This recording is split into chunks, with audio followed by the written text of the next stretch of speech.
Boas-vindas à nossa análise de hoje. E olha, o foco agora é desvendar um movimento literário que é, no mínimo, curioso. Ele foi construído em cima de uma contradição histórica gigantesca. A gente vai explorar um período em que a literatura e a rebelião armada bateram de frente de um jeito que ninguém esperava.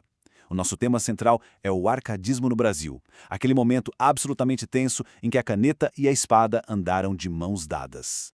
Parem para pensar na seguinte cena. Imaginem ser parte de uma elite intelectual super rica tramando ativamente uma revolução perigosíssima contra a coroa portuguesa, mas, nas horas vagas, sentando para escrever poemas delicados, fingindo ser um humilde pastor de ovelhas. É bizarro, né? Por que será que os escritores lá do século XVIII adotaram esses disfarces tão esquisitos e opostos à realidade deles? Qual era a verdadeira intenção por trás dessa vida dupla? Bom, o nosso roteiro para desembolar todo esse mistério vai passar por 4 pontos essenciais. 1. O século das luzes. 2. A estética da simplicidade. 3. Pastores falsos, rebeldes verdadeiros. E, finalmente, 4. Os mestres árcades brasileiros. Começando pela parte 1, o século das luzes, vamos entender qual era a mentalidade europeia que serviu como fundação para esse movimento todo nascer. O século XVIII não é chamado de século das luzes à toa, mas o que isso quer dizer na prática? Basicamente, o iluminismo foi aquele boom intelectual que colocou a razão humana, a ciência e a natureza num pedestal, sabe? Deixando um pouco de lado aquela ideia de que tudo era obra de uma intervenção divina. Pensa no impacto de um Isaac Newton descobrindo a gravidade. A galera começou a olhar para o mundo com lentes totalmente racionais, querendo fugir da escuridão da ignorância a todo custo, guiados pela luz da ciência. Isso cria um contraste absurdo com a arte que vinha antes. Pensa no Barroco, pura emoção desenfreada, caos, um peso enorme de culpa religiosa, sombras e aquelas igrejas lotadas de ornamentos. O arcadismo é exatamente o oposto disso.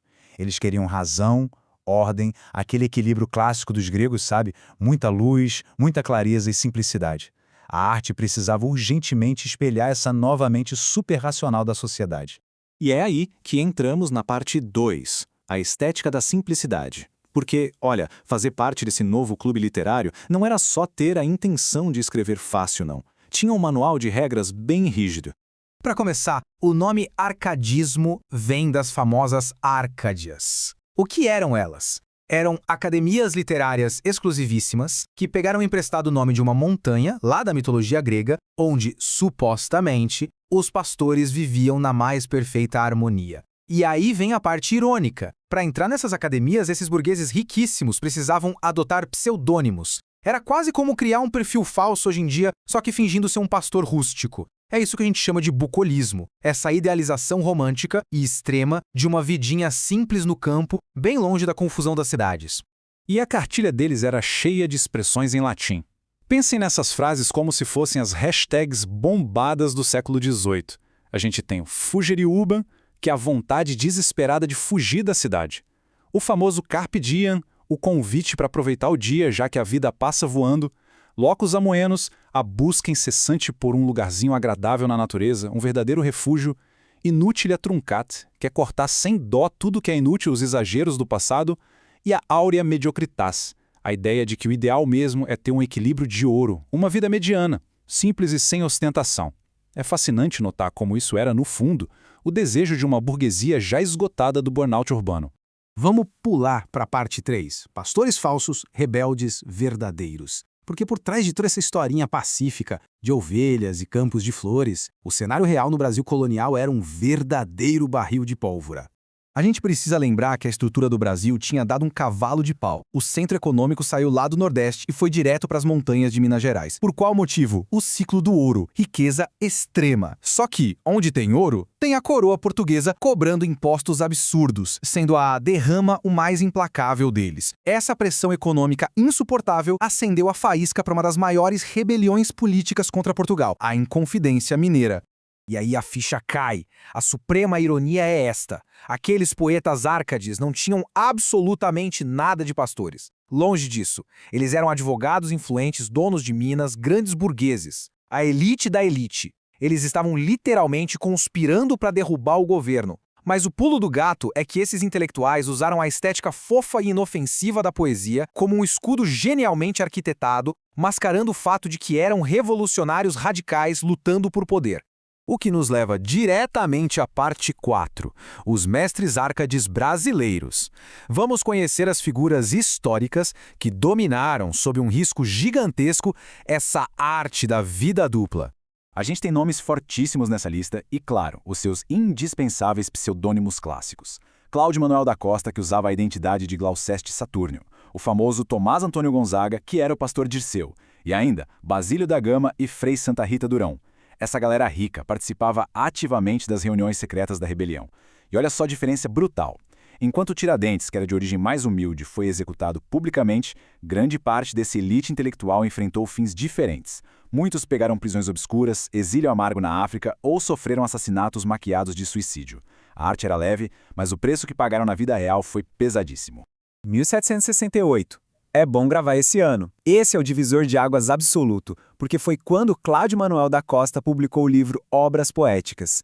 Foi exatamente aí que o movimento Árcade ganhou vida oficialmente no Brasil, traduzindo toda aquela racionalidade europeia para a realidade riquíssima e turbulenta de Minas Gerais.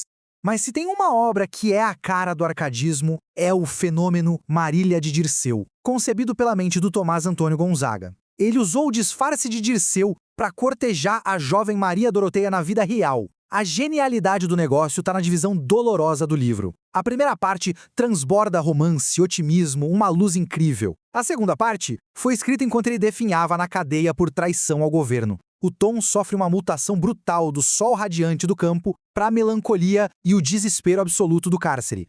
Só que de vez em quando, a máscara do pastorzinho humilde escorregava bonito. Tem um trecho genial onde ele basicamente diz: olha, eu não sou um vaqueiro qualquer guardando o gado dos outros. Eu tenho minha própria propriedade e ela me dá vinho, legumes, frutas. Ele tenta fingir que é rústico, mas não consegue resistir a dar aquela carteirada, sabe? Ele se gaba da riqueza e da posição de elite dele. A tal utopia de viver no campo, na verdade, era um super projeto de propriedade privada abundante e estruturada da burguesia. E o repertório do Gonzaga não era só poema de amor triste. Ele provou que a literatura podia ser uma arma de guerrilha ideológica perigosíssima com a obra Cartas Chilenas, assinando covardemente, mas estrategicamente, de forma anônima como Crítilo. Ele desceu a lenha na corrupção asfixiante do governador real de Minas. Para fugir da forca na mesma hora, ele foi astuto, fingiu que essas cartas relatavam os absurdos de uma província muito distante, no Chile, uma sátira mordaz escondida perfeitamente atrás de um mapa falso. Saindo um pouquinho do cenário pastoral repetitivo, o arcadismo brasileiro também meteu o pé na porta com grandes poemas épicos. O Uruguai do Basílio da Gama e Caramuru do Frei Santa Rita Durão são os gigantes aqui. Eles ousaram contar histórias densas sobre a resistência indígena no Sul e sobre o descobrimento do Brasil. E o lance mais inovador dessas duas obras é que, pela primeira vez de forma bem consistente, o protagonismo foi dado ao nativo brasileiro. Isso preparou direitinho todo o terreno nacionalista que viria a explodir no movimento seguinte, o romantismo. Para fechar a nossa jornada de hoje, fica uma provocação para a gente pensar. Quando olhamos para o esgotamento absurdo que a cidade grande causa hoje em dia, aquela vontade maluca de jogar tudo pro alto, sumir no mato e viver uma vida simples, cercada de natureza, será que isso não é exatamente uma versão atualizada da mesmíssima utopia Árcade? É incrível como esse instinto de fugir da bagunça urbana atrás de paz não só motivava rebeldes de peruca lá no século XVIII, como continua super vivo e pulsando na nossa rotina moderna. A história literária tem muito mais a ver com o nosso presente do que a gente imagina. Até a nossa próxima exploração.